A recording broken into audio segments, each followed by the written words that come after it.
कि रस्सियों का क्या अर्थ होता है, क्यों करोड़ों करोड़ों लोग ललायित होते हैं इस रस्सी को बस स्पर्श करने के लिए। क्योंकि अगर आप भगवान के जगन्नाथ जी के रथ के रस्सियों को पकड़ लेते हैं, स्कंद पुराण में वर्णन आता है, और अगर आप भगवान के रथ को खींच लेते हैं तो जैसे जैसे आप भगवान के रथ के रस्सियों को खींचेंगे वैसे वैसे भगवान आपको इस भौतिक संसार से बाहर खींचे लेंगे। भगवान को जब आप रथ को रस्सी खींचते हैं तो इसका अर्थ होता है जगन्नाथ जी आपको हम अपने जीवन में खींच रहे हैं। हमने इस समय सबको बिठाया हुआ है, किसी के लिए पत्नी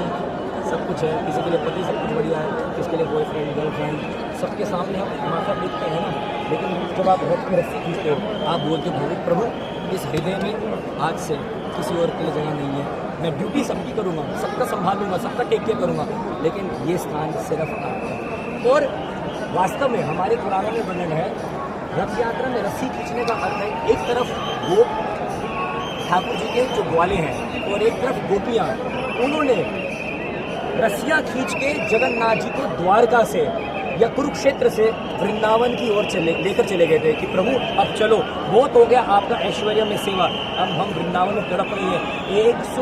100 वर्ष हो गए थे ब्रजवासियों ने ठाकुर जी को नहीं देखा था। तो रथ यात्रा का अर्थ होता है कि जगन्नाथ जी कृष्ण कहाँ जा रही है, द्वारका से पूरी से